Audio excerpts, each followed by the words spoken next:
Russell John Moore. Russell John Moore nació el 4 de septiembre de 1979. El 5 de mayo de 1982 estaba ocupado jugando en el arenero de la residencia de su familia en Whitfield, Nueva York. Alrededor de las 12:20 de la tarde, su madre entró a reparar uno de sus juguetes. Regresó menos de 5 minutos después y ya no había señales de Russell. La puerta de la valla estaba cerrada y encima con llave desde fuera. La valla tenía 4 pies de alto, pero había una parte que era más baja que el resto. Russell subió esa parte justo el día anterior, por lo que es posible que hubiera vuelto a subir. Se buscaba a un hombre y una mujer blancos, no identificados, para interrogarlos sobre la desaparición de Russell. La pareja fue vista en el área de la casa de la familia al mismo tiempo que el joven desaparecía. Nadie vio a la pareja interactuar con Russell y no se sabía si estaban relacionados con este caso, pero los investigadores querían interrogarlos como posibles testigos, al menos. La mujer tenía cabello rizado castaño oscuro y tenía entre 20 y pocos y 20 y tantos años en 1982.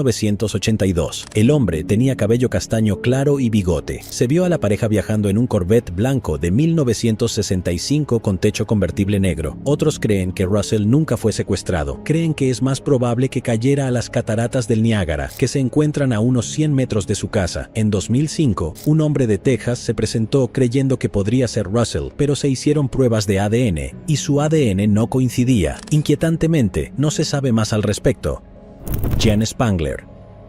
Jean Spangler nació el 2 de septiembre de 1923. Fue una bailarina, modelo y actriz estadounidense que apareció en varias películas de Hollywood a finales de la década de 1940. En el 42 se casó con Dexter Banner y en el 44 tuvieron una hija, Christine. Sin embargo, los dos se divorciaron en el 46 y lo que siguió fue una larga batalla por la custodia. En 1948, la custodia fue concedida a Jean y se mudó con su madre. El 7 de octubre de 1949, Jean salió de la casa alrededor de las 5 de la tarde, dejó a su hija con su cuñada y le dijo a su familia que se reuniría con Dexter para discutir un pago atrasado de manutención infantil. Sin embargo, Jean nunca regresó a casa. La última vez que la vieron fue en una tienda de comestibles a las 6 de la tarde. Parecía estar esperando a alguien. El principal sospechoso era obviamente el exmarido de Jean, Dexter. Sin embargo, afirmó que no la había visto en semanas y que su historia era correcta. 2 días después de su desaparición, se encontró un bolso en Griffith Park, a unas 5 millas y media de su casa. Las correas de un lado estaban sueltas. Esto indicó que alguien se lo arrancó del brazo. Dentro del bolso había una nota que decía: Kirk no puede esperar más. Va a ver al Dr. Scott. Trabajará mejor a su manera, sin recuerdos. Nadie sabía quién era Kirk ni el Dr. Scott. Se cree que tenía una relación sentimental con Kirk y el Dr. Scott podría haber sido un médico que podría haberla ayudado con un aborto, ya que algunos de sus amigos le dijeron a la policía que estaba embarazada de 3 meses. Se han reportado algunos avistamientos de ella, pero nada aún a estas alturas que pueda confirmarse.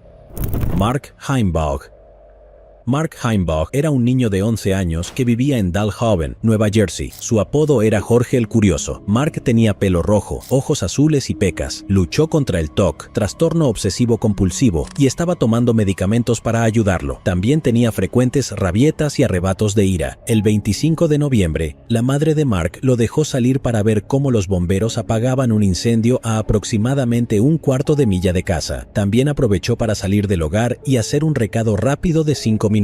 Mark todavía no había regresado, pero su madre supuso que estaba jugando con algunos niños del vecindario. Recién a las 5 de la tarde de ese día, cuando todavía no había vuelto, fue denunciada su desaparición. Alrededor de las 9 de esa noche, el zapato izquierdo de Mark fue encontrado en Sunday Beach y sus huellas se encontraron cerca. Los testigos vieron a Mark en un parque local hablando con una niña desconocida de unos 9 años. Es bastante extraño que en una comunidad tan pequeña no se identifique a la niña. Mark también fue visto más tarde con 2 hombres. Uno de ellos tenía entre 30 y 35 años, con el pelo rojo oscuro recogido en una cola de caballo. Ese fue el último avistamiento conocido de Mark y hasta el día de hoy, en 2024, todavía no ha sido encontrado. Michael Negrete. Michael William Negrete nació el 25 de marzo de 1981. Era un estudiante de 18 años de la Universidad de California en Los Ángeles. Michael era un popular estudiante de primer año en UCLA con una beca de música y vivía en Salón Dijkstra. El 10 de diciembre asistió a una fiesta y estuvo en su piso con sus amigos. Después de eso, se fue a jugar videojuegos a otra habitación hasta las 4 de la mañana con un amigo. Después de las 4 de la mañana, se fue a su habitación y nunca más lo volvieron a ver. A las 9 de la mañana, Su compañero de cuarto se despertó y vio que no había señales de Michael, a pesar de que allí había ropa, zapatos, billetera, llaves e incluso instrumentos musicales. La policía no pudo encontrar ningún indicio de que Michael tuviera enemigos, una vida secreta, depresión, drogas o problemas con el alcohol. A pesar de ello, la policía pronto recibió una pista. Varios estudiantes afirmaron que vieron a un hombre caucásico en su piso durante la fiesta y que ninguno de ellos lo conocía. Publicaron un boceto de este hombre y le pidieron que se presentara,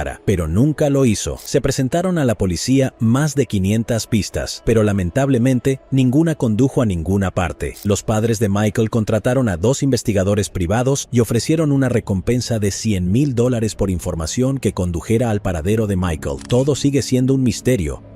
Brittany Drexel. Brittany Drexel nació en Rochester, Nueva York, en 1991. Aspiraba a ser enfermera o modelo. En abril de 2009, le preguntó a su madre si ella, su novio y algunos otros amigos podían ir a Myrtle Beach, California, para las vacaciones de primavera. Su madre se negó porque sentía que algo malo iba a pasar. El 22 de abril, Brittany se fue de todos modos, sin avisarle nada a su madre. Ella y sus amigos se alojaron en el hotel Bar Harbor. 3 días después de llegar a Myrtle Beach, a las 8 de la noche, Brittany dejó a sus amigos para caminar 1,5 millas hasta otro hotel llamado Blue Water Resort, donde visitó a uno de sus viejos amigos. De hecho, se la podía ver en las cámaras de seguridad. Hacia las 8:45 de la noche abandonó el hotel. Mientras tanto, ella le enviaba mensajes de texto a su novio, John Grieco. A las 9:15 de la noche, sus mensajes cesaron repentinamente. Su novio intentó llamarla varias veces, pero saltó directamente el buzón de voz. Ninguno de sus amigos sabía dónde estaba. Luego, John llamó a la madre de Brittany y comenzó la búsqueda. La policía vio las imágenes de seguridad del Blue Water Resort. También interrogaron a Peter Brozowitz, que era su amigo, si había venido de visita al hotel. La madre de Brittany cree que su hija fue objeto de trata, pero la policía no cree que sea probable. Aún se desconoce qué pasó con Brittany Drexel. Ruochen Liao. Ruochen Liao era un californiano de 28 años, originario de China. Trabajó en un concesionario de automóviles en Santa Ana y se llamaba Tony. Tony se reunió con 2 hombres para llegar a un acuerdo. No confió plenamente en ellos después de su primer encuentro. Para la segunda reunión, Tony llevó a su amigo con él, por si pasaba algo. Tony recibió instrucciones de IR solo a la tercera reunión, pero aún así le dijo a su amigo que observara desde la distancia. El 16 de julio de 2019 se celebró la tercera reunión. El amigo de Tony lo vio subir a una minivan de color oscuro y el conductor aceleró. Su amigo no supo nada de él. Al día siguiente, Tony fue denunciado como desaparecido a la policía. La familia de Tony recibió una nota de rescate pidiendo $2 millones estadounidenses. La policía cree que los 2 hombres que secuestraron a Tony son Guangyao Yang y Pei Cheng-sin, pero aún no han podido demostrarlo. Incluso si están involucrados, no se sabe en absoluto dónde está Tony. El FBI ofrece una recompensa por cualquier información sobre el paradero de Tony. Carla Vicentini. Carla Vicentini nació en un pequeño pueblo de Brasil el 29 de abril de 1983. En enero de 2006 dejó Brasil para ir a Estados Unidos. Ahorró todo su dinero para poder quedarse en Estados Unidos durante 5 meses en un programa de intercambio cultural. Una vez en Nueva Jersey, Carla estudió ingeniería y trabajó en un restaurante de White Castle. No estaba contenta con una pequeña habitación de motel, ya que tenía una parte de varias otras mujeres que también participaban en el programa. Entonces Carla decidió dejar su trabajo y mudarse de la habitación del motel. Se fue a vivir con una amiga de su familia y empezó a trabajar en una mansión mediterránea. El 8 de febrero de 2006 fue al Jodega Bar and Grill en Newark, Nueva Jersey. Fue allí a visitar a un amigo que trabajaba allí. Alrededor de las 2 de la mañana salió del bar con un hombre de unos 30 años. Algunos testigos creen que se llama Antonio. Carla le dijo a su amiga que iría con el hombre a su auto para ver una foto antes de irse. El hombre es descrito como de 5 pies y 8 pulgadas, 200 libras, ojos azules, cabello canoso y caucásico. Se desconoce qué pasó después de que ella dejó el bar. Se cree que logró regresar a su casa, ya que allí se encontraron su billetera, pasaporte y chaqueta. No se la ha vuelto a ver desde entonces y este hombre desconocido es una persona de interés en su desaparición. Un par de días después de la desaparición de Carla, alguien llamó al celular de su jefe y gritó pidiendo ayuda. La persona que llamó nunca ha sido identificada y no se sabe si la llamada estaba relacionada relacionada con su caso o no. Su madre ya no cree que esté viva, ya que nunca deja pasar más de un par de días sin hablar con su familia. Carla fue vista por última vez con un abrigo azul de Hugo Boss, camisa blanca sin mangas, jeans azules y botines marrones de tacón alto. Tiene un tatuaje de un tigre en el estómago y un tatuaje de un ángel en la espalda. Brian Shaffer. Brian Shaffer nació en 1979. Era estudiante de medicina en la Universidad Estatal de Ohio y estudiaba microbiología. El 31 de marzo de 2006, Brian y su padre Randy celebraron el final de su clase durante las vacaciones de primavera saliendo a comer bistec. Randy notó que Brian parecía muy agotado por todo el estudio que había hecho. Brian le dijo a su padre que iba a salir a beber con un amigo esa misma noche. Randy recordó haber tenido sus reservas, pero no se las expresó a su hijo. Se encontró con su amigo, William Clint Florence, en un bar llamado Ugly Tuna Saloon. Brian y Florence luego fueron de bar en bar. Según Florence, él y Brian tomaban un trago de licor fuerte en cada bar en el que estaban.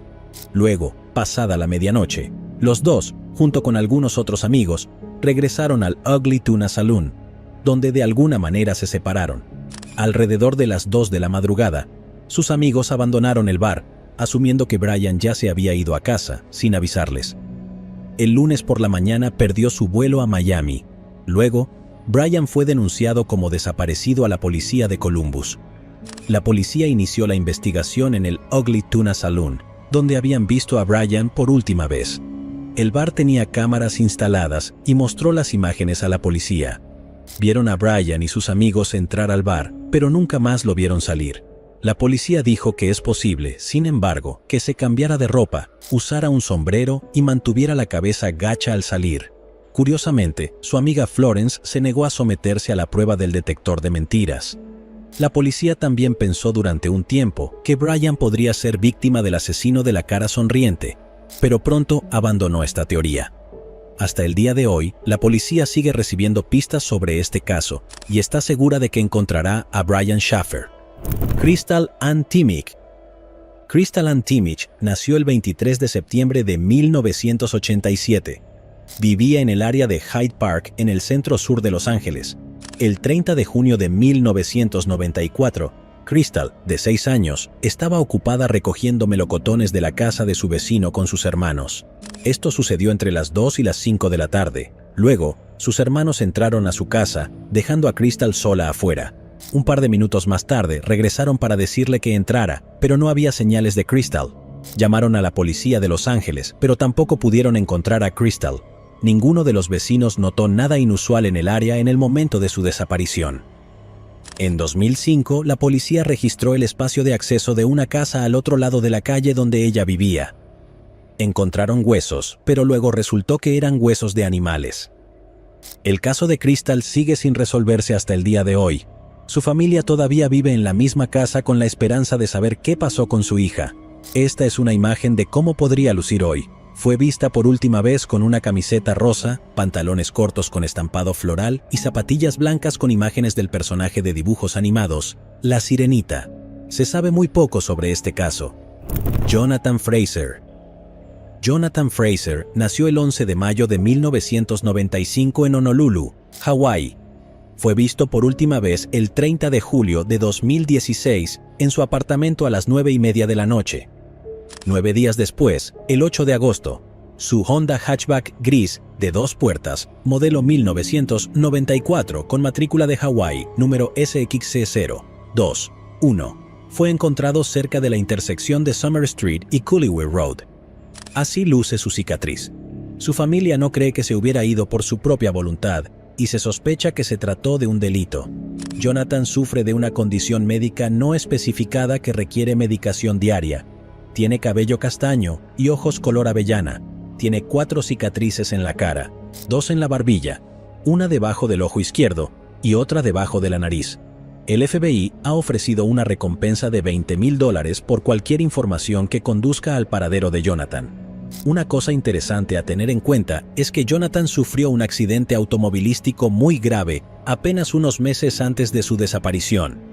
Él y su mejor amigo, Caleb John Misk Lee, chocaron de frente contra otro vehículo en noviembre de 2015. Caleb fue hospitalizado pero luego sucumbió a sus heridas. Los registros de los socorristas muestran que Caleb conducía y que Jonathan era el pasajero del asiento delantero. Sin embargo, el padre de Caleb, Michael Misk, presentó una demanda contra Jonathan, alegando que él había sido el conductor. Se desconoce si algo de esto está relacionado con la desaparición de Jonathan Fraser. Morgan Nick. Morgan Chantel Nick nació el 12 de septiembre de 1988 en Arkansas. El 9 de junio de 1995, Morgan y su madre, Colin, asistieron a un partido de béisbol de las ligas menores. Morgan le preguntó a su madre si podía ir a cazar luciérnagas con sus amigos. Eran las 10:30 de la noche y ya estaba oscuro, por lo que Colin dudó, pero la dejó ir. 15 minutos después, sus amigas regresaron, pero Morgan no estaba con ellas. Colin preguntó dónde estaba su hija. Los amigos de Morgan le dijeron que Morgan estaba ocupada sacándose arena de los zapatos cerca del auto de Colin. Cuando Colin se dirigió a su coche, no había señales de Morgan. Colin siguió buscando a Morgan y le dijo a un oficial del partido que no podía encontrarla. Fue entonces cuando algunos de los amigos de Morgan afirmaron haber visto a un hombre espeluznante hablando con Morgan mientras ella se ponía los zapatos. No se ha vuelto a ver ni saber de Morgan Nick después de esa noche. Este es un boceto del hombre que estaba hablando con Morgan. En 1996, Colin Nick fundó la Fundación Morgan Nick, que ayuda a los padres a afrontar las desapariciones de niños y ayuda a prevenir su desaparición. El servicio Amber Alert se llama Morgan Nick Amber Alert en el estado de Arkansas. En agosto de 2012, Tonya Smith y James Monhart, dos delincuentes previamente condenados, fueron arrestados por fraude informático después de intentar asumir la identidad de Morgan Nick. Ha habido algunas pistas anónimas a lo largo de los años, pero no llevaron a nada. El caso de Morgan Nick sigue sin resolverse. Barbara Bolick. Barbara Bolick era una mujer de 55 años a la que le encantaba el senderismo. Ella y su marido solían ir de excursión juntos, hasta que su marido sufrió un infarto y ya no hacía senderismo. Luego, Bárbara decidió hacer una caminata con algunos de sus amigos. El 18 de julio de 2007, ella y un amigo de la familia llamado Jim Ramaker fueron de excursión a las montañas Bitterroot. En un momento durante la caminata, Jim afirmó que estaba contemplando una vista durante unos segundos. Cuando volvió a mirar a Bárbara, ella no estaba a la vista. Jim dice que ella estaba entre 20 y 30 pies detrás de él. También afirma que Bárbara y él mismo hablaron con dos jóvenes anteriormente en su viaje de senderismo, pero esos dos hombres nunca se presentaron. Uno de ellos es de piel oscura y cabello oscuro, y el otro era de tez media y cabello rojizo. Así es como posiblemente se ve a un hombre de cabello oscuro. Es posible que condujeran un SUV Chevrolet modelo antiguo, de color claro, con placas de Montana. Los dos hombres parecen tener poco más de 20 años y estaban acompañados por un perro negro mestizo con marcas blancas. La policía quiere hablar con estos dos hombres, no porque sean sospechosos, sino porque pueden tener información valiosa. Obviamente Jim era el principal sospechoso. Si fuera él, seguramente se le habría ocurrido una historia mejor que la de Bárbara desapareciendo en el aire. Podría haberse caído, y Jim simplemente no lo escuchó, pero ¿no la habrían encontrado ya?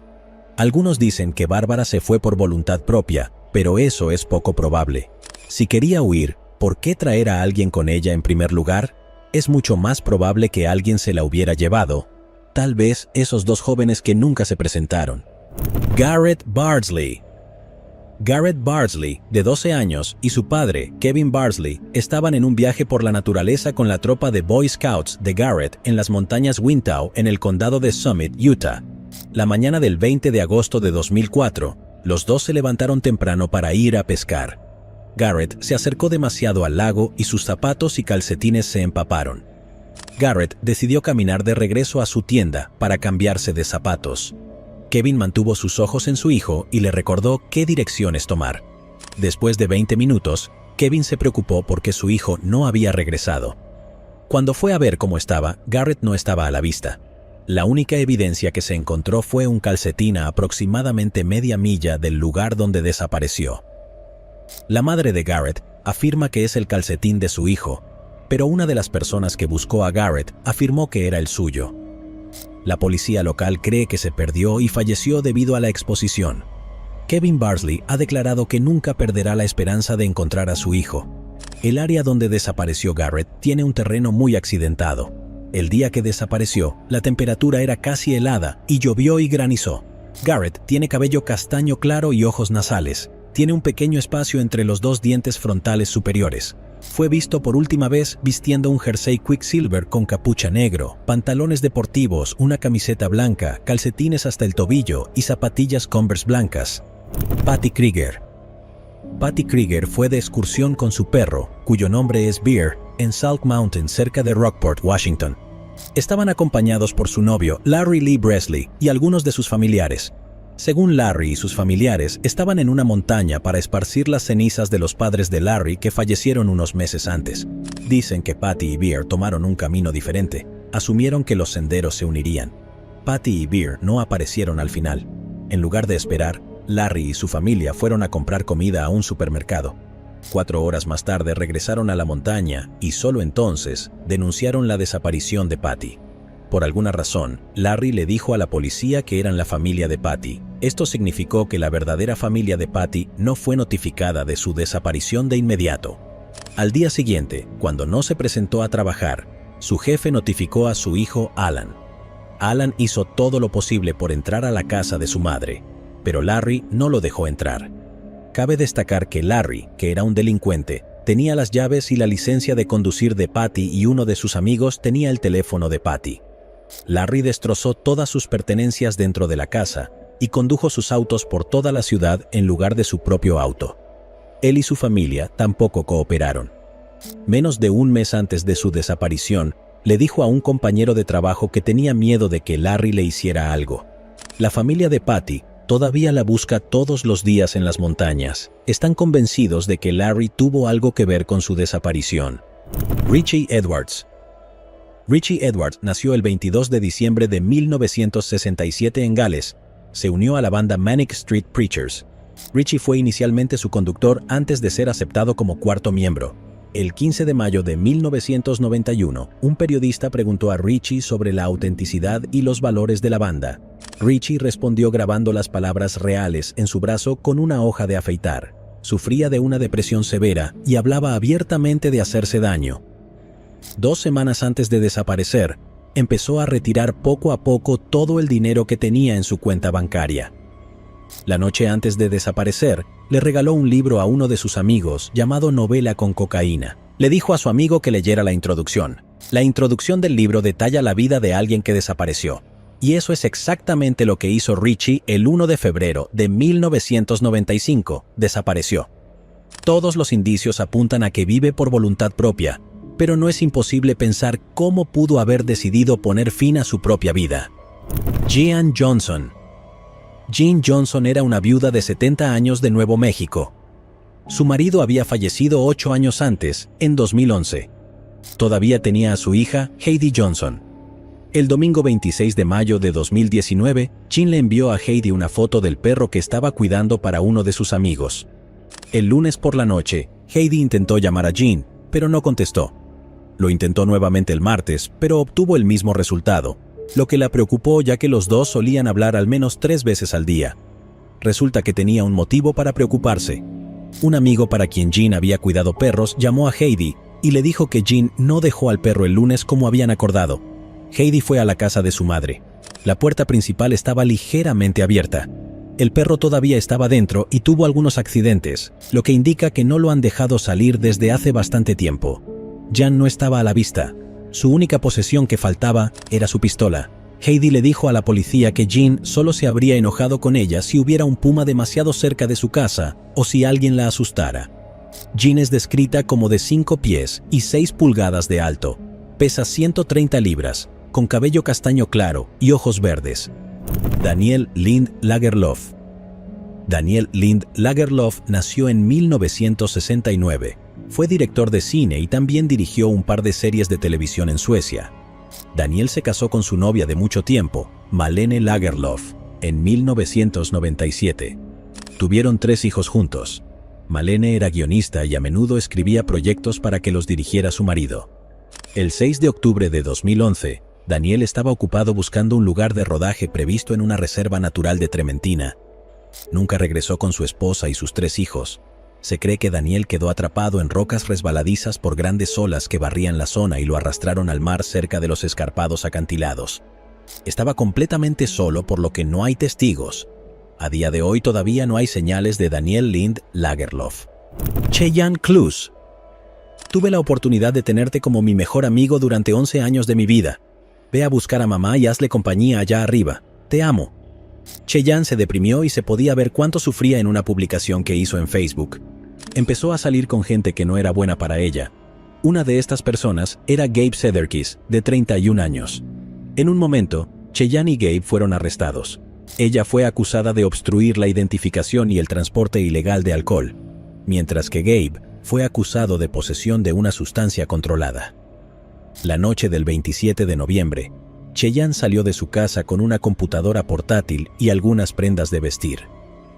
Luego fue a la casa de Brian Biddle, de 38 años. Estas son 4 fotos que Brian publicó en el Facebook de Cheyenne ese día. Los dos pasan la mayor parte del tiempo de fiesta y bebiendo juntos. Temprano en la mañana del 29 de noviembre de 2017, un amigo de Cheyenne llamado Chad Chandepay recibió algunos mensajes de texto y llamadas de Cheyenne. Se despertó 20 minutos después de su último mensaje. Chad vio que Cheyenne quería desesperadamente vivir de él y parecía que quería salir de la casa de Brian. Chad intentó llamarla, pero no hubo respuesta.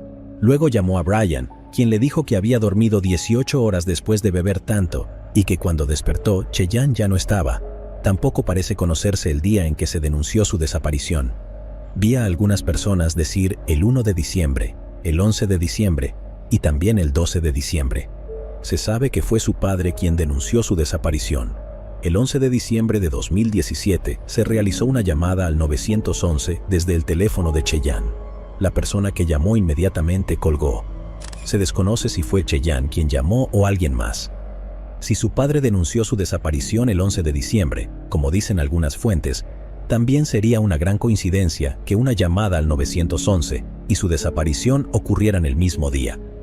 Es posible que Cheyenne viera que había sido reportada como desaparecida y tratara de llamar al 911, o que quien causó la desaparición de Cheyenne llamara al 911 para intentar llevar la investigación en la dirección equivocada. La policía pudo rastrear su llamada hasta Mallard Lake Forest Preserve, a unas 20 millas de la casa de Brian. La policía registró exhaustivamente la zona. Algo que vi decir a mucha gente fue que no buscaron en ninguno de los lagos ni estanques. Definitivamente creo que deberían comprobarlo. Encontraron un par de artículos, pero nada que pudiera vincularse en absoluto con la desaparición de Cheyenne. La policía ha declarado que Brian Biddle no es sospechoso y ha estado cooperando con ellos. Les permite buscar en su teléfono, su casa, su computadora y otros dispositivos personales. Definitivamente puedo entender por qué la gente piensa que Brian podría estar involucrado. Es un conocido drogadicto y después de la desaparición de Cheyenne fue arrestado por tener un arma de fuego y narcóticos. También es la última persona que la vio. Mucha gente piensa que su amigo Chad podría estar involucrado en su desaparición. Parece que él estaba en la zona de amigos y se preocupaba más por Cheyenne que ella por él. En su entrevista con Crime Watch Daily, dejó en claro que no le gustaba el hecho de que Cheyenne estuviera con otros hombres como Brian y Gabe. También cabe señalar que el día que se realizó la llamada al 911 desde el teléfono de Cheyenne, Chad posteó esta publicación en su cuenta de Facebook. También podría ser una simple coincidencia que fuera el mismo día. También en su Facebook verás que casi todas sus publicaciones son sobre Cheyenne, incluso antes de que desapareciera. Siempre llamaba a Cheyenne bebé o niña, lo que me suena al menos como algo que diría un novio, no solo un amigo. Por supuesto, también podría ser alguien que no sea Brian o Chad. Si realmente quería alejarse de la casa de Brian y Chad no respondía, seguramente debió haber intentado comunicarse con otra persona. Ella no tiene auto ni dinero, por lo que probablemente debe haber llegado a la reserva natural con otra persona. Por supuesto, debido a que estaba deprimida por perder a su madre y a su perro, no es imposible que se quitara la vida o se escapara. Siento que este caso definitivamente aún puede resolverse. También tengo curiosidad por saber qué piensan ustedes sobre este caso y qué creen que le pasó a ella.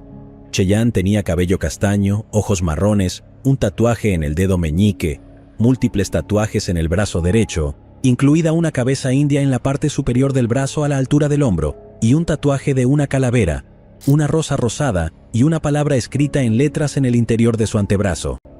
Jennifer Lynn Marcum. Jennifer Lynn Marcum nació el 15 de junio de 1977. Asistió a la escuela secundaria Lamphere en Springfield, Illinois. Le gustaba ir de compras, bailar y practicar deportes. Jennifer trabajó como bailarina en un club de striptease en Colorado. También tenía experiencia trabajando en la industria de comida rápida. Jennifer fue vista por última vez el 17 de febrero de 2003 en el aeropuerto de Denver. No está claro si alguna vez tomó el vuelo que salió del aeropuerto. Su auto Saturn modelo 1999 fue encontrado en el estacionamiento. La policía cree que su desaparición podría tener algo que ver con su novio, Stephen Ennis. En ese momento, Stephen estaba encarcelado en un centro de detención federal. Stephen estaba a la espera de juicio acusado de dirigir una red de distribución de la droga éxtasis. Jennifer fue una testigo importante en el caso. Sus padres la describen como una madre devota que nunca dejaría abandonado a su hijo por voluntad propia. Ella tiene cabello castaño, ojos azules. Su altura es de 5 pies y 6 pulgadas y pesaba alrededor de 115 libras. Angela Mae Meeker. Angela Mae Meeker nació el 9 de julio de 1965. El 7 de julio de 1979 fue al Tacoma Mall en Tacoma, Washington, para comprar una tarjeta de cumpleaños para su amiga. Esto fue 2 días antes de cumplir 14 años. Esa noche fue vista en una fiesta, pero nunca regresó a casa y no se la ha vuelto a ver desde entonces. Tiene cabello castaño, ojos color avellana y un lunar oscuro en el lado izquierdo de la boca. Su madre pensó que Angela se había escapado ya que tenía un historial de irse de casa y faltar a la escuela. No denunció la desaparición de Angela durante 24 horas. La policía también supuso que Angela se había escapado. No fue hasta 2 años después de la desaparición de Angela que fue catalogada formalmente como persona desaparecida. Escuchaste bien, 2 años. Su madre ahora cree que hizo autostop el día de su desaparición y que pudo haber sido atacada por quien la recogió. Su caso sigue sin resolverse. Esta es una imagen de cómo podría lucir hoy. Tendría 54 años. Michael McLean. Michael McLean era un residente de Manchester, New Hampshire, de 29 años. La noche del 21 de abril de 2019, fue al club nocturno Tropical Lounge en Nashua, New Hampshire, con sus amigos. Una amiga de Mike y otra mujer tuvieron un altercado afuera del club en las primeras horas de la mañana. Incluso llamaron a la policía. Mike no formó parte del altercado inicial, pero sí se involucró para poner fin al mismo. A partir de entonces, Mike se separó de sus amigos. Esto fue alrededor de la 1:45 de la mañana. Durante los siguientes 45 minutos, sus amigos lo buscaron antes de regresar a casa. En algún momento entre la 1:45 y las 2 de la mañana, Michael llamó a su jefe y le dijo que lo estaban siguiendo y que había más de uno. Su jefe intentó devolverle la llamada, pero nunca respondió. Durante este tiempo, hubo algunos mensajes extraños desde su teléfono a sus amigos. Sin embargo, no está claro si escribió algo. La última señal de su teléfono fue en un McDonald's en Hollis Street, al este de donde estaba el Tropical Lounge. La última vez que se lo vio fue una grabación de una cámara de seguridad de un complejo de condominios cercano que continúa al este de McDonald's. No ha habido actividad en sus redes sociales ni en sus tarjetas de crédito. Su madre fue citada diciendo: "Cuando eres madre, tu hijo es todo tu mundo, y ahora mismo mi mundo se está desmoronando, pero debo seguir adelante por mi hija y por Mike. Me aferro a mi fe". Eileen Beth Micheloff. Eileen Beth Micheloff nació el 12 de marzo de 1975. Vivía en Dublin, California. El 30 de enero de 1999, alrededor de las 3 de la tarde, después de terminar las clases en la escuela intermedia Wells, caminó a casa. Eileen siempre tomaba un atajo para llegar a casa, pasando por un amplio callejón detrás de un centro comercial. Eileen llevaba una mochila azul oscuro. Más tarde, la mochila fue encontrada abandonada en el lecho del arroyo en el parque John Knapp. A Eileen nunca más se la ha vuelto a ver. Se sospecha mucho de juego sucio, ya que su mochila fue encontrada en un lugar donde la policía ya estaba buscando. Inicialmente, la policía creyó que Timothy Vintner era responsable de su desaparición. También anunciaron que posiblemente podría estar relacionado con la desaparición de Michaela Garrick, Tara Cossey y Amanda Campbell. La policía se enteró por primera vez de Timothy después de que comenzó a enviar cartas a niñas del área de East Bay. Estas letras o notas se imprimirían al revés, por lo que solo podrían descifrarse si se colocan frente a un espejo. Timothy dijo que solo hizo esto porque las niñas se sentían solas. También visitó la tumba de Angela Bouguet. Era una niña de 5 años a la que le quitaron la vida tras ser secuestrada. Por más extraño que sea este asqueroso, la policía nunca pudo probar que estuvo involucrado en la desaparición de Eileen. Fue vista por última vez vistiendo un jersey gris carbón, una falda rosa y gris carbón con rayas horizontales, zapatillas bajas negras y 2 aretes en cada oreja. Llevaba una mochila azul oscuro y un estuche de flauta de plástico duro moldeado de color negro. Daniel Kubelbock. Daniel Kubelbock nació el 27 de agosto de 1985 en Baviera, Alemania Occidental. Era un cantante pop y actor. Su ascenso a la fama comenzó en 2002, cuando quedó tercero en un concurso de talentos llamado Deutschland sucht den Superstar. En 2004, Daniel conducía sin licencia y chocó con un camión. Recibió una multa de 25.000 euros y tuvo que realizar servicios comunitarios. Sin embargo, Daniel tuvo mucho éxito. Usó las ganancias que obtuvo de su álbum llamado Positive Energy y lo invirtió todo, ganando millones. El 29 de agosto de 2018, viajaba en un crucero desde Alemania a Nueva York. El 9 de septiembre, durante el viaje, saltó al agua y nunca más se le volvió a ver. Las Fuerzas Armadas canadienses no pudieron encontrarlo. El exnovio de Daniel le dijo a la policía que Daniel le dijo que quería huir y comenzar una nueva vida. Como sucedió tan recientemente, la policía todavía tiene grandes esperanzas de encontrar a Daniel. Jim Gray. Jim Gray nació el 12 de enero de 1944 en San Francisco, California. Trabajó como diseñador de software en empresas como IBM y Microsoft. Jim también era un marinero experimentado y poseía un velero de 40 pies.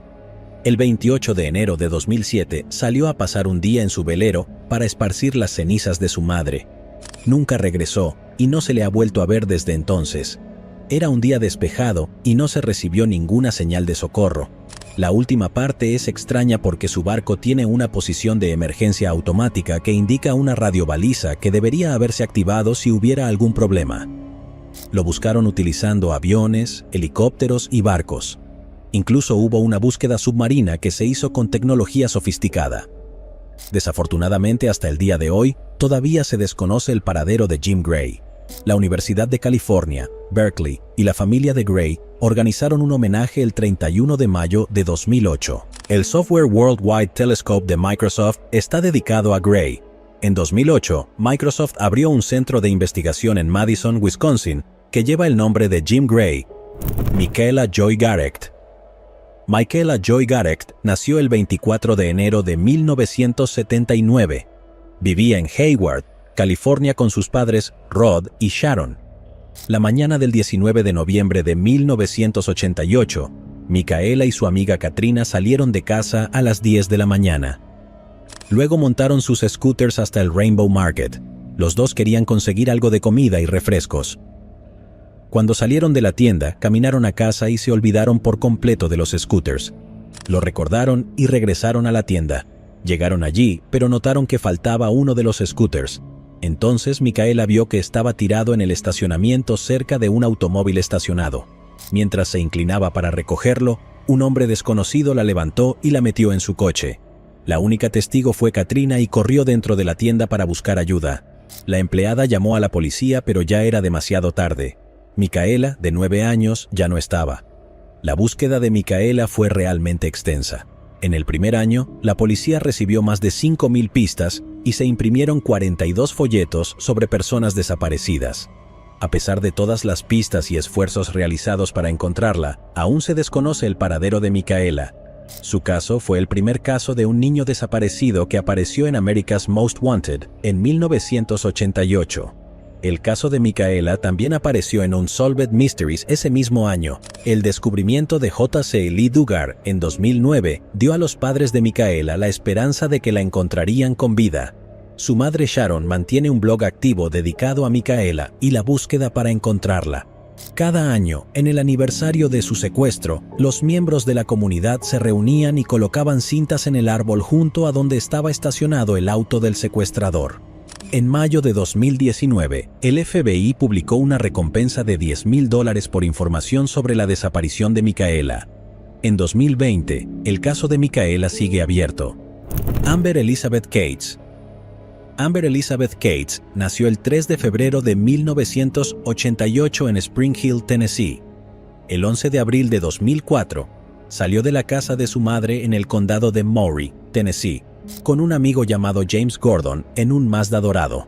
Se suponía que Amber regresaría a casa 2 días después, pero cuando no lo hizo, la denunciaron como desaparecida. La policía interrogó a James Gordon. Les dijo que la dejó con otro amigo, Ronald California, en Suriaga. James también dijo que los dos iban a ir a comer a un restaurante Waffle House en James Campbell Boulevard. La policía localizó a Ronald en una prisión federal en Alabama.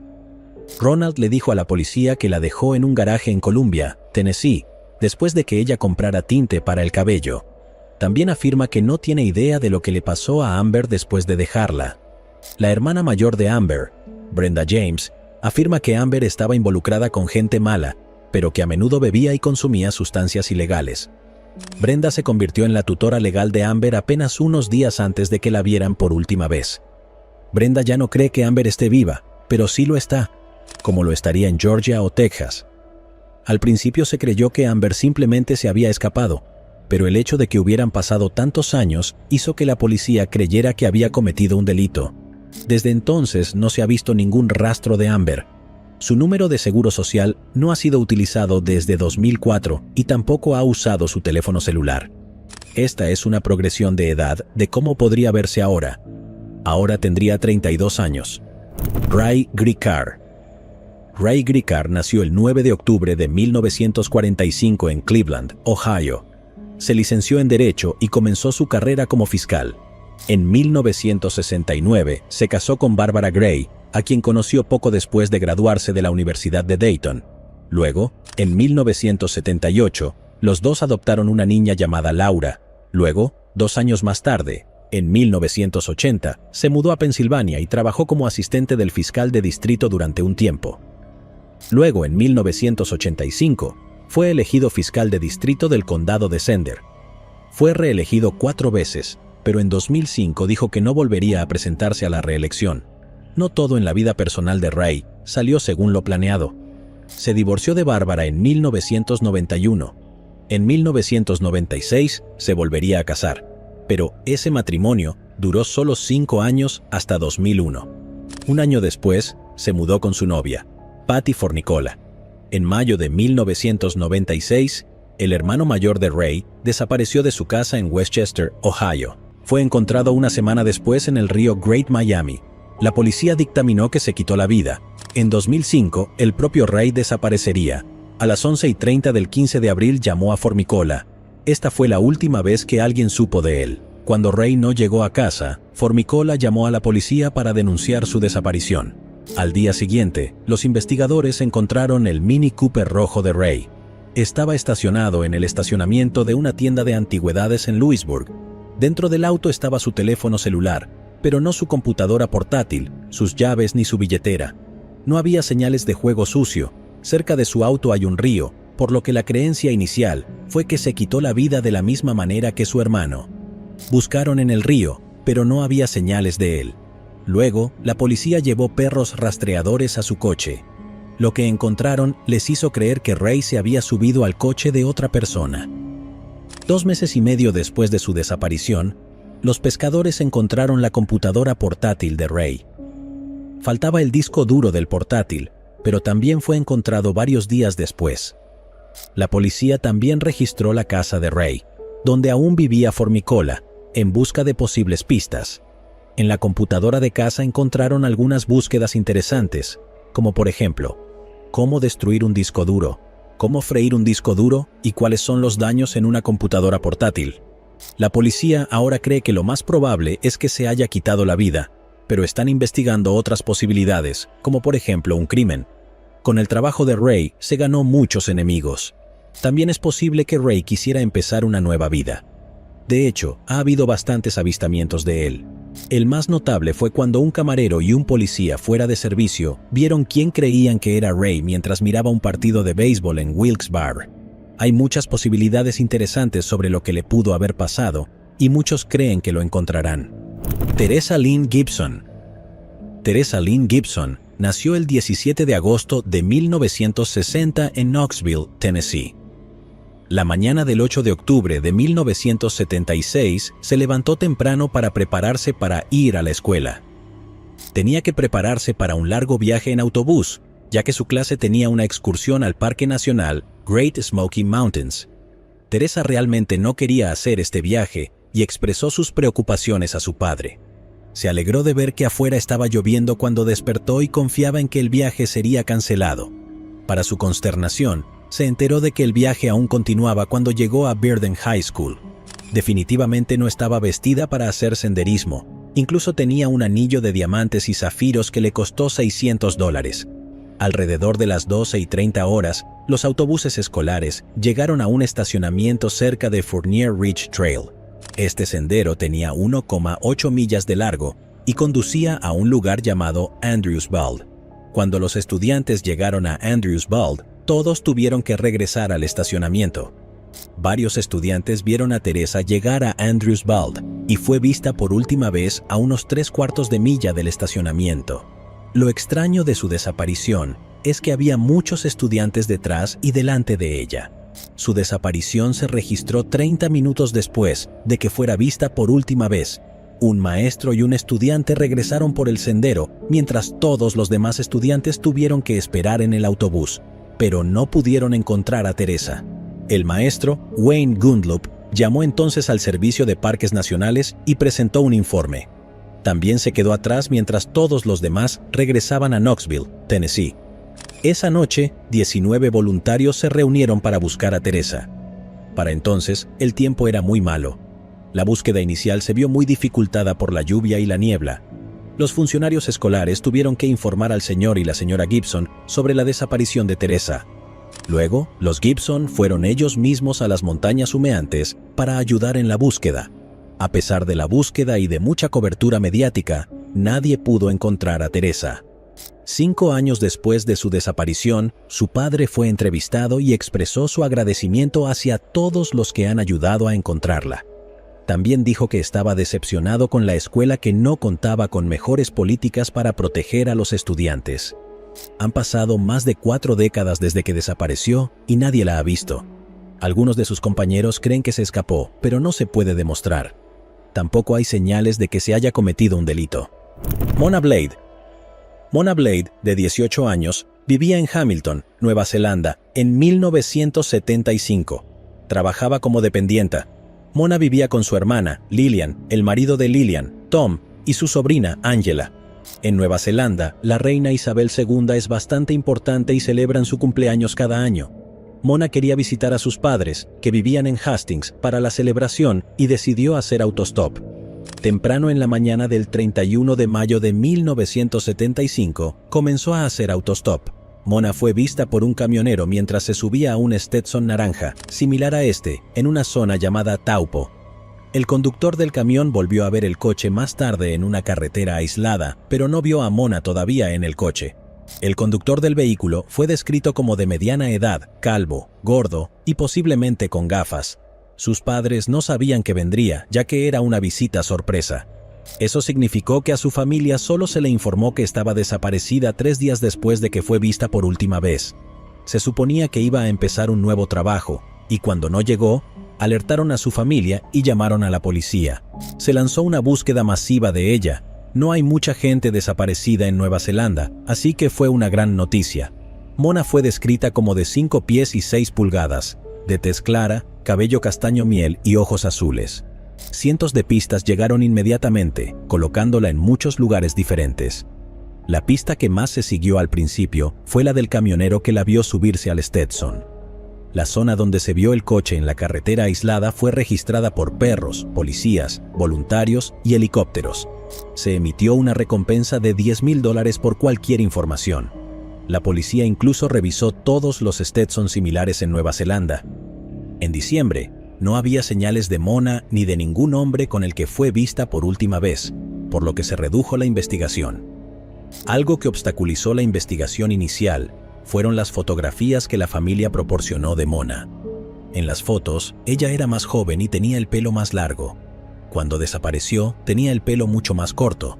Cada vez que la policía hablaba con el camionero, este cambiaba algunos detalles de su historia. Esto hizo que la policía creyera que estaba siendo influenciado por lo que escuchó y leyó sobre el caso. Esto significó que la investigación inicial en busca de sospechosos en un Datsun podría haber sido una completa pérdida de tiempo. Un año después de su desaparición, el padre de Mona, Peter Blade, habló sobre el momento difícil que está pasando su familia. Recibieron muchas cartas diciendo cosas malas sobre ellos y Mona. Incluso hubo una mujer que afirmó que Mona fue secuestrada por científicos malvados que querían sus células cerebrales. Había un par de sospechosos confirmados, como un hombre que alquilaba un Datsun, como en el que la vieron, posiblemente por el camionero si decía la verdad. El hombre alquiló un Datsun el día que ella desapareció, y 2 semanas después acabó con su propia vida y la de estudiante. La policía también se enteró de que Mona tenía conexiones con pandillas y que tal vez un miembro de la pandilla podría estar involucrado en su desaparición. En 2004, la policía creyó haber resuelto su desaparición. Se encontraron con una tumba poco profunda que tenía un trozo de concreto con el nombre Mona Blade. Resultó que el dueño anterior de la propiedad escribió el nombre en el concreto y cavó la tumba como una broma en 1998. En 2005, el hermano de Mona, Tony Blade, le dijo al Daily Post que su familia no había hablado con los medios durante los 30 años anteriores sobre sus sentimientos, porque era demasiado duro para ellos, especialmente para su madre, que entonces tenía 80 años, y su padre había fallecido sin saber el paradero de su hija. En 2018, su caso apareció en un programa llamado Cold Case. Los detectives fueron utilizados para reexaminar los archivos originales, con la esperanza de encontrar nuevas pistas. Determinaron que la investigación inicial se centró demasiado en el hombre y el hijo muerto. También dijeron que si la familia hubiera proporcionado fotografías de Mona con el pelo corto, podría haber marcado la diferencia. Lo más notable que concluyeron fue que había pandilleros que viajaban por esa carretera cuando iban a una reunión en Wellington el fin de semana que ella desapareció.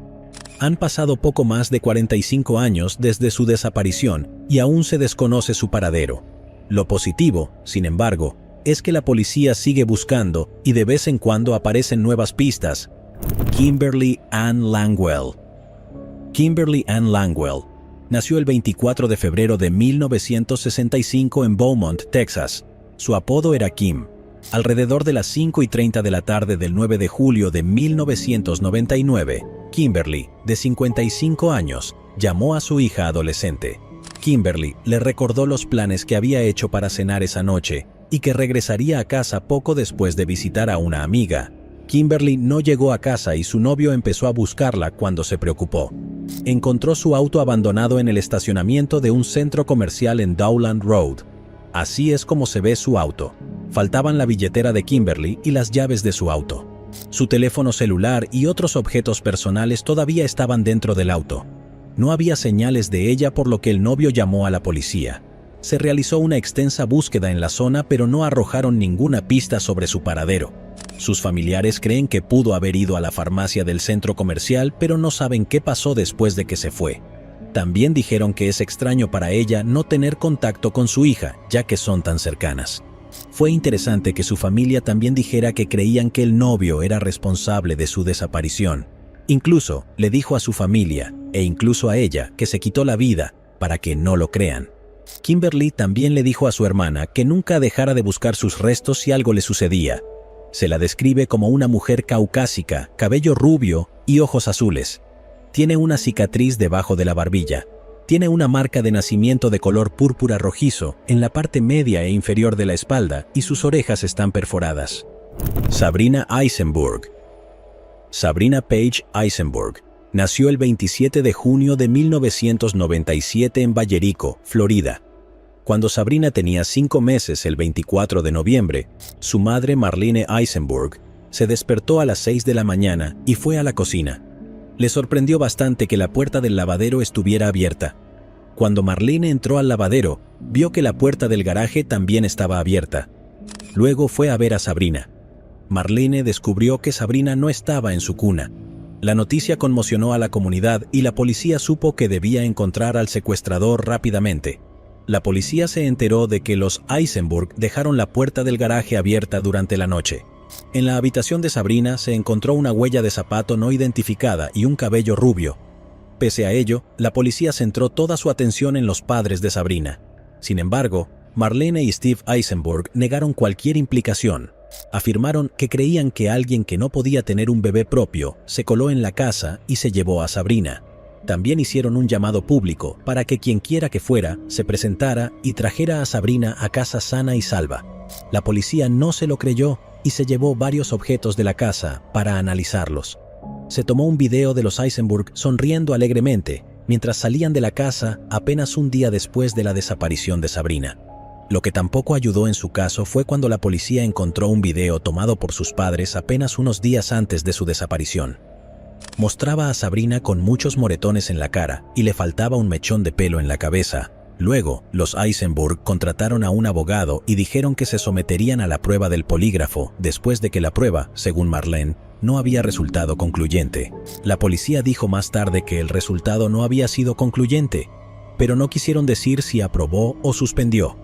En noviembre de 1999, Steve y Marlene fueron arrestados, pero tuvieron que ser liberados cuando un juez retiró todos los cargos contra ellos. En abril de 2003, la policía empezó a creer que una joven no identificada conocida como Paloma Desconocida podría ser Sabrina. Se realizaron pruebas de ADN, pero se confirmó que desafortunadamente, esta pequeña no es Sabrina. En 2017, una mujer de 20 años se puso en contacto con los Eisenberg a través de Facebook. Ella creía que podría ser Sabrina. Afirma que no existen registros ni fotografías que documenten los primeros 5 meses de su vida. Poco después se presentó otra mujer, creyendo que podría ser Sabrina. Ambas mujeres enviaron su ADN para ser analizado. Por alguna razón aún no se ha hecho público cuáles son los resultados de esta prueba. La gente ha señalado que si una de estas mujeres fuera Sabrina, los medios ya habrían estado hablando sobre este caso. Michael Wayne Donaghy. Michael Wayne Donaghy nació el 12 de marzo de 1986 en Victoria, Columbia Británica, Canadá. El 24 de marzo de 1991, Michael, de 4 años, y su familia fueron a la escuela secundaria Blanchard para asistir a la práctica de fútbol americano de bandera de su madre, Crystal. Michael vestía una chaqueta con capucha azul, una camiseta de las Tortugas Ninja, pantalones de rugby y zapatillas azules ese día. Alrededor de las 12:30 de la tarde, llegó una familia a la escuela. Una vez allí, Michael le preguntó a su mamá si podía ir al patio de recreo. El patio de recreo estaba cerca del campo de fútbol donde se iba a realizar la práctica. Crystal tuvo un mal presentimiento y sintió que algo no estaba del todo bien. Sin embargo, ella le permitió ir al patio de recreo. Ella le dijo que se quedara allí hasta que llegara su papá. Un poco más tarde, el padre de Michael, Bruce, fue al patio de recreo, pero no había señales de Michael. Inmediatamente comenzó a cundir el pánico. Se llamó a la policía y 50 personas comenzaron a buscar a Michael. La investigación sobre la desaparición de Michael se convirtió en una de las investigaciones más grandes en la historia de Canadá. La policía clasificó su caso como secuestro y no como caso de desaparición, ya que desapareció muy rápidamente de un lugar público. Se llamó a todos los detectives del Departamento de Policía de Victoria para resolver este caso. La policía recibió cientos de pistas de todo el país todos los días y tuvo que hacer un seguimiento. Una testigo le dijo a la policía que vio a un hombre de entre 40 y 50 años con una camioneta marrón cerca del patio de recreo. Un mes después de la desaparición de Michael, la policía organizó una recreación de la desaparición de Michael en la escuela primaria Blanchard, utilizando una camioneta marrón. La esperanza era que esto refrescara la memoria de alguien. Lamentablemente, la policía no pudo aportar nuevas pistas. A pesar de todos los esfuerzos realizados para encontrar al joven Michael, nadie tenía idea de dónde estaba. El caso quedó frío. Así permanecería durante 15 años. Luego, en 2006, la policía se enteró de la existencia de un joven que se parecía físicamente a Michael y que vivía en Columbia Británica desde 1991. Se hicieron pruebas de ADN, pero se confirmó que este hombre no era Michael. En 2009, la policía de Milwaukee, Wisconsin, encontró un cartel de persona desaparecida de Michael en la casa de Vernon Sides, de 62 años. A pesar de que Wisconsin está en Estados Unidos, está muy cerca de Canadá, donde desapareció Michael. Vernon Sides había confesado haber quitado la vida a niños antes, pero la policía no pudo interrogarlo porque aparentemente falleció por causas naturales. En 2011, justo antes del 20º aniversario de la desaparición de Michael, se notificó a la policía sobre un hombre que vivía en Chase, Columbia Británica, que se parecía a Michael. Desafortunadamente, después de que se realizaron las pruebas de ADN, se confirmó que este hombre tampoco es Michael. Su caso sigue abierto y la policía sigue comprometida a continuar la investigación. Tanto la policía como la familia de Michael mantienen la esperanza y creen que algún día entrará una escucha que les dará una respuesta sobre su paradero. Ahora estamos a punto de que lleve 30 años desaparecido y hasta el día de hoy siguen llegando llamadas del público, especialmente en torno al aniversario de su desaparición cada año. Martin Duncan Allen. Martin Duncan Allen nació el día 19 de octubre de 1964 en Islington, Londres, Inglaterra. La madre de Martin trabajaba como secretaria en la escuela primaria Duffnell Park. Cuando Martin tenía 12 años, su padre consiguió un trabajo como chofer del Alto Comisionado de Australia. Esto significó que la familia se mudó a una cabaña en Kensington, Londres. Esto también significó que entre sus vecinos se encontraban Margaret Thatcher y la familia de Beers. Martin asistió a una escuela primaria de la Fundación Central en Old Street. Fue descrito como inteligente, bueno en francés, matemáticas y dibujo. También era bastante tímido. El 5 de noviembre de 1979, después de terminar la escuela, Martin caminó a casa con sus amigos. A las 3:50 de la tarde se despidió de unos amigos del colegio en la estación de King's Cross y continuó su camino a casa. A las 5 de la tarde fue visto en su casa por su hermano Kevin. Rápidamente consiguió algo de dinero y se fue de nuevo. Su plan era ir a la casa de su hermano Bob. Esa noche, cuando se hizo tarde, su familia no se preocupó. Siempre que se hacía tarde, Martin simplemente se quedaba en casa de su hermano. Al día siguiente, la familia todavía no sabía nada de Martin. A las 7 de la tarde, la señorita Allen llamó a Bob. Bob le dijo que Martin nunca llegó a su casa. Luego, la familia llamó a Robert, que era el mejor amigo de Martin. Les dijo que ese día no estaba en la escuela. Entonces los padres llamaron a la policía. Se lanzó una operación policial a gran escala para ayudar a encontrar a Martin. La policía registró su habitación durante 9 horas en busca de pistas, pero no encontró ninguna. 5 semanas después de su desaparición, se hizo un llamamiento televisivo. Luego se presentó un testigo masculino. Dice que el día que Martin desapareció, vio a un hombre que acompañaba a un niño actuando de manera sospechosa en la estación de Gloucester. El hombre estaba de pie con el brazo alrededor de un niño que se parecía a Martin. El niño parecía angustiado y el hombre muy nervioso. Cuando los dos subieron al tren, el testigo aparentemente escuchó al hombre decirle al niño que no debía huir. El testigo describió al hombre como de 6 pies de altura, de unos 30 años, calvo, con cabello muy rubio y bigote. Llevaba una chaqueta y un pantalón de mezclilla. Lo que siguió fue el mayor registro casa por casa realizado en Londres. La policía registró todas las casas de la zona. Los investigadores eliminan a 200 sospechosos. Hablaron con 50.000 personas y recogieron 600 declaraciones durante la investigación. Lamentablemente aún se desconoce la identidad de este hombre. El hermano de Martin, Jeffrey, alegó que en las primeras etapas de la investigación policial, el detective responsable de la investigación original de 1979 le había dicho a la familia Allen que había personas de alto rango involucradas y que debían dejar de hablar y no seguir con el asunto porque alguien se enteraría y alguien saldría herido. En 1984, el escritor Anton Yule escribió un libro sobre el caso. En 1998, la policía de Liverpool recibió un aviso anónimo. Esto los llevó a la casa de un depredador de niños de 62 años.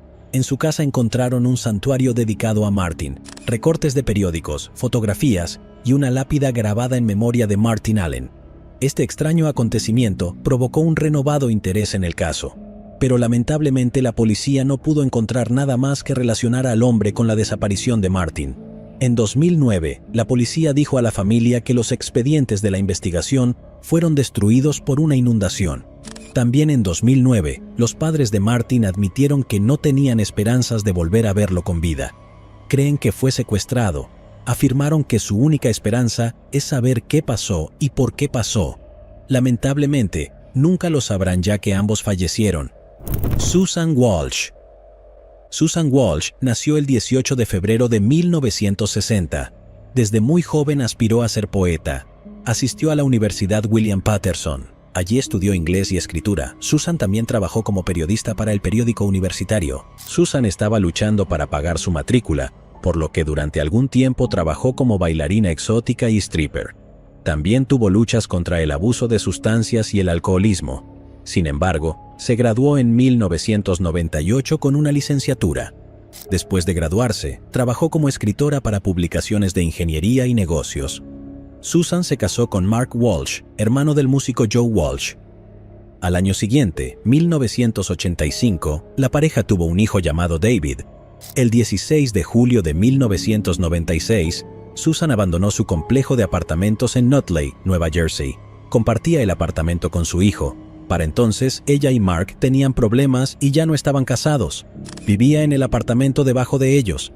Susan salió a hacer algunos recados y a hacer una llamada telefónica a un teléfono público al otro lado de la calle. Dejó a su hijo al cuidado de su padre. Nunca se volvió a ver a Susan después de eso, y nunca se ha encontrado ninguna señal de ella. En el momento de su desaparición, sus amigos temían que hubiera recaído después de haber mantenido 11 años de sobriedad. La policía eliminó inmediatamente a Mark Walsh como sospechoso de su desaparición. Pronto circularon rumores de que la desaparición de Susan estaba relacionada con el periodismo de investigación que había estado haciendo en ese momento. Antes de su desaparición, estaba trabajando en un artículo que expondría los tratos legales de la mafia rusa. Sin embargo, la policía nunca pudo encontrar una conexión entre su desaparición y el artículo. En un artículo de 2006 en el New York Post, se señaló que Susan le había confiado a un exnovio que otro de sus exnovios la había estado acosando. El artículo también afirmaba que su marido, Mark, se había negado a permitir que la policía realizara pruebas forenses en su casa. El caso apareció en Unsolved Mysteries en 1997. La policía sigue investigando algunas pistas hasta el día de hoy, pero por ahora el caso sigue sin resolverse. Asha Degree. Harold y Akiya Degree se casaron el día de San Valentín de 1988. Un año después, nació su hijo O'Brien. Luego, en 1990, nació su hija Asha. La familia vivía en Shelby, Carolina del Norte. La familia estaba muy centrada en su familia extendida, la escuela y su relación con Dios. Los padres hicieron todo lo posible para proteger a los niños de las influencias externas, pero ni siquiera tenían una computadora en casa. Asha estaba en 4º grado en el año 2000 en la escuela primaria Falston. A Asha le encantaba jugar baloncesto y era una base armadora estrella. El 13 de febrero a las 8 de la noche, O'Brien y Asha se acostaron en el dormitorio que compartían. Poco antes de las 9 de la noche, se cortó la luz en el barrio debido a un accidente automovilístico cercano. La luz volvió a medianoche a las 12:30 del 14 de febrero. Luego, Harold fue a ver a los niños y los vio a ambos durmiendo. Poco antes de irse a la cama, a las 2:30 de la madrugada, revisó de nuevo a los niños y todavía estaban dormidos en sus camas. Después de eso, O'Brien escuchó chirriar la cama de Asha. Supuso que ella simplemente cambió de posición, por lo que volvió a dormir. Se equivocó. Asha se levantó de la cama. Luego tomó una mochila, la dobló con ropa y artículos personales y salió de la casa. Entre las 3:45 y las 4:15 de la mañana, un camionero y un automovilista la vieron caminando por la autopista 18.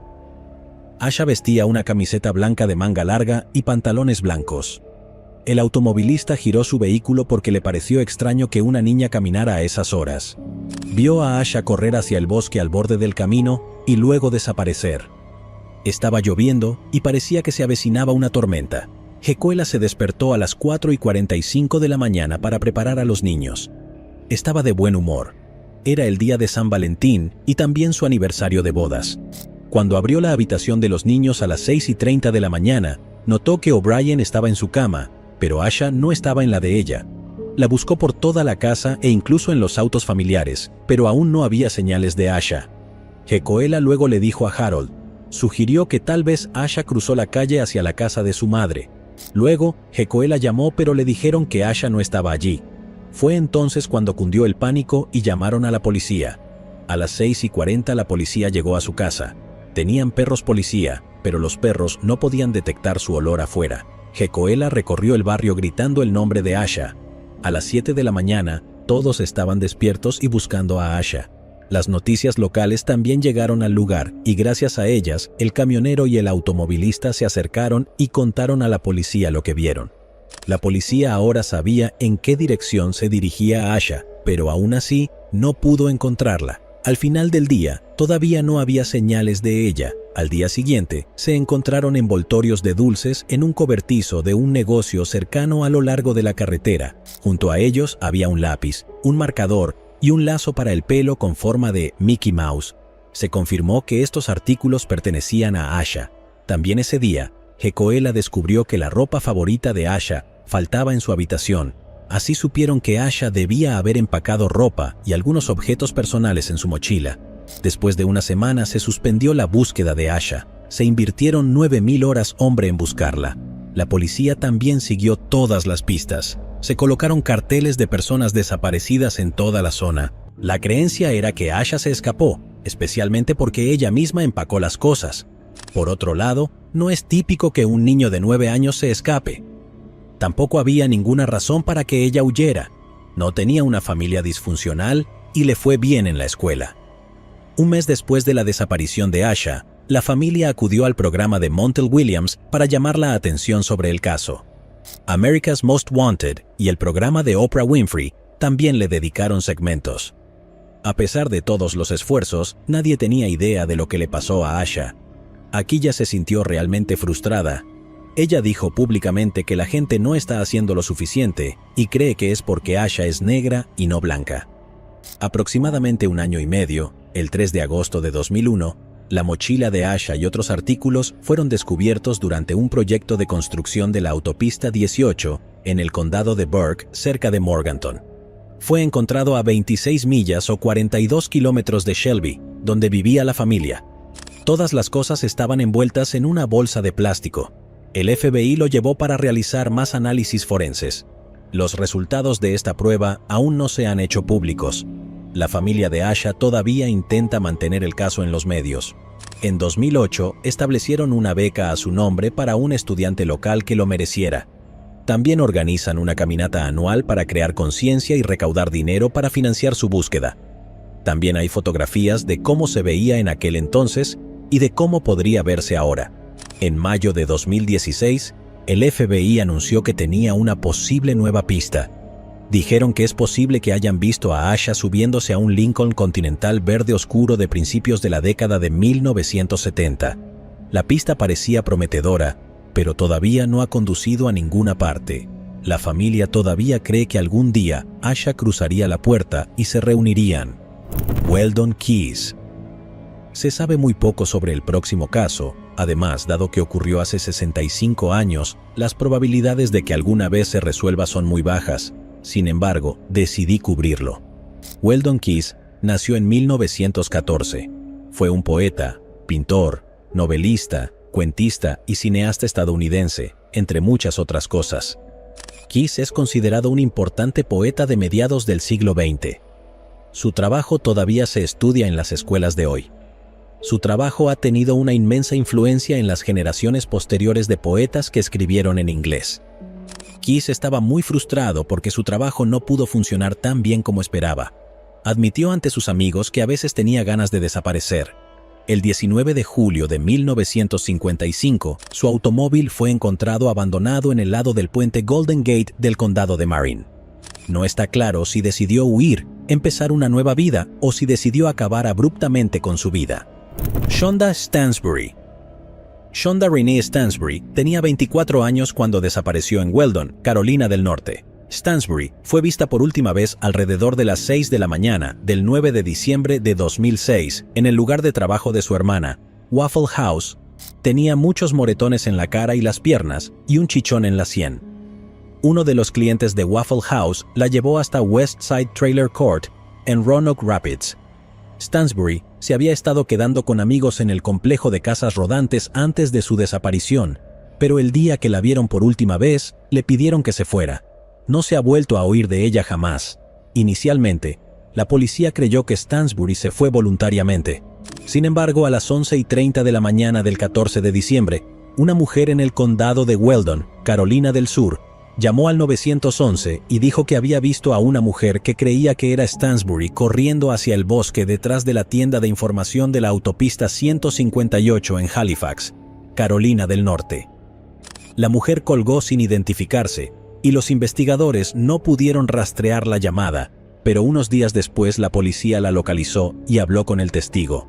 Les dijo que 2 hombres negros persiguieron a la mujer, que estaba desnuda, sangrando por la cara y gritando pidiendo ayuda hacia el bosque. La testigo conocía a Stansbury y la reconoció. Dijo que no intentó ayudar porque temía por su vida.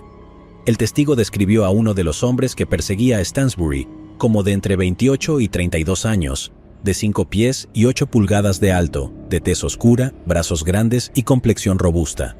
Vestía jeans, una camiseta blanca y una gorra de béisbol y probablemente era calvo. El otro hombre medía 5 pies 6 pulgadas. Era medio calvo, piel clara y cabello con rastas. Es posible que llevara botas Timberland, jeans con parches y una camisa con botones de gran tamaño, que posiblemente era marrón o marrón claro. El caso de Stansbury fue reclasificado como persona desaparecida en peligro como resultado de las declaraciones del testigo. En enero de 2008, más de un año después de su desaparición, varias personas más se presentaron e informaron que habían visto a Shonda en el condado de Wilson, aproximadamente a 16 millas de Roanoke Rapids. Se enviaron detectives a buscar a Shonda en el condado de Wilson, pero nuevamente no pudieron localizar ningún rastro de ella. Stansbury tiene 3 hijos. Su madre cree que pudo haber sufrido una lesión en la cabeza que le provocó amnesia, y es posible que no pueda recordar su identidad. Su caso sigue sin resolverse. Tara Leigh Calico. Tara Leigh Calico nació en febrero de 1969 en Belén, Nuevo México. Era una persona muy motivada, le iba muy bien en la escuela, andaba en bicicleta todas las mañanas y también jugaba al tenis. Tara y su madre, Patty Dahl, solían viajar juntas, pero Patty se detuvo porque sintió que un automovilista la estaba acosando.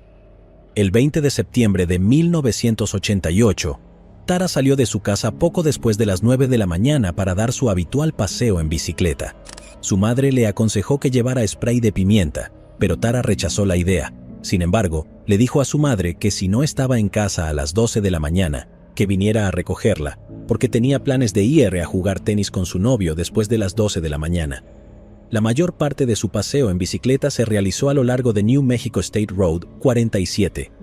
A las 12 de la mañana, cuando Tara todavía no estaba en casa, su madre condujo para buscarla por el mismo camino que Tara usaba todos los días. Al no encontrarla, Patty llamó a la policía. También recorrieron toda la carretera y no encontraron señales de Tara. Cuando empezaron a interrogar a los testigos, algunos dijeron que la habían visto andando en bicicleta, pero eso es todo. Luego se descubrieron trozos del Walkman Sony de Tara y de una cinta de casete a lo largo del camino. La mamá de Tara creía que podría haberlos dejado para marcar su rastro. Poco después, la policía consiguió una pista. Los testigos se presentaron y afirmaron que vieron una camioneta de color claro, posiblemente una Ford 1953, a través de la carcasa de la caravana, que seguía de cerca a Tara. Los testigos dijeron que Tara no se dio cuenta del auto porque estaba escuchando su música. Esta era una pista sólida y algo que la policía podía seguir, pero desafortunadamente no llevó a ninguna parte y el caso se enfrió. Luego, 9 meses después de la desaparición de Tara, el 15 de junio de 1989, se encontró una fotografía Polaroid de una mujer no identificada y un niño en el estacionamiento de una tienda de conveniencia en Port St. Joe, Florida. La mujer que encontró la foto dijo que estaba en el espacio de estacionamiento donde había estado estacionada una camioneta de carga Toyota blanca sin ventanas cuando llegó a la tienda. La mujer también dijo que la camioneta era conducida por un hombre con bigote que parecía tener unos 20 años. La policía instaló barricadas para intentar interceptar el coche, pero lamentablemente sus esfuerzos no dieron resultado, y el coche no fue visto nuevamente. La foto se difundió para intentar descubrir quiénes eran la joven y el niño. Amigos de la familia de Tara se comunicaron con su madre para preguntarle si sentía que podría ser Tara. Cuando miró la foto, estuvo convencida de que era Tara. Notó que la mujer de la foto tenía una cicatriz idéntica a la que también tenía Tara. En cuanto al chico de la foto, le haré un vídeo aparte donde entraré en más detalles sobre él. Scotland Yard analizó la foto y confirmó que la mujer es efectivamente Tara. Sin embargo, el Laboratorio Nacional de Los Álamos también lo investigó y no estuvo de acuerdo. El FBI también analizó la foto y sus resultados no fueron concluyentes. Aún hoy no se sabe quién es la joven de la foto y si en realidad es Tara. Luego, en 2009, 20 años después de que se encontrara la fotografía Polaroid, se descubrieron 2 fotografías más. Este es el primero. Cuando la mamá de Tara miró esta foto, también creyó que era Tara. Entonces esta foto. La mamá de Tara no estaba segura de esto. Se cree ampliamente que esta última imagen fue una broma. En 2008, el sheriff del condado de Valencia, René Rivera, anunció que había recibido información de que 2 adolescentes golpearon accidentalmente a Tara con un camión. Entraron en pánico y luego le quitaron la vida. Rivera afirmó que conocía los nombres de los niños, pero que no tenía pruebas suficientes para presentar un caso. En noviembre de 2013, se presentó una denuncia policial. Otro testigo se presentó y quiso contarle a la policía lo que vio sobre la desaparición de Tara. El hombre estaba llegando al final de su vida y quería confesarlo.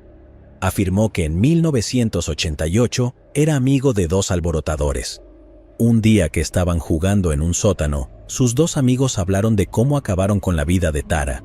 Los 2 dijeron que accidentalmente golpearon a Tara con un camión, pero ella luego les dijo que se aseguraría de que terminaran en la cárcel. Les entró el pánico, así que le quitaron la vida y la escondieron detrás de un arbusto. Cuando la gente empezó a buscarla, la trasladaron al sótano. Esto coincidía con lo que el sheriff René Rivera había dicho unos años antes, solo que con más detalles. Más tarde ese año, otro hombre se presentó y dijo que uno de los adolescentes también le confesó. Curiosamente, se identificó que uno de los 2 adolescentes era Lawrence Romero Jr., hijo de otro sheriff, Lawrence Romero padre. Uno pensaría que con la confesión, este caso sería fácil de resolver ahora, pero lamentablemente el caso está cerrado y no está siendo investigado. Muchos creen que el sheriff René Rivera está encubriendo al otro sheriff, Lawrence Romero y su hijo, que podrían haber estado involucrados. De cualquier manera, Lawrence Romero Jr. falleció y no puede ser cuestionado. Este caso es bastante frustrante, considerando que puede resolverse si simplemente se investiga. Patty y su esposo fallecieron sin saber qué pasó con su hija. Permaneció en la misma casa durante 15 años después de la desaparición de Tara, con la esperanza de regresar algún día. Patricia Meehan. Patricia Bernadette Meehan nació el 1 de noviembre de 1951 en Pittsburgh, Pensilvania. Asistió a la universidad en Oklahoma City, Oklahoma.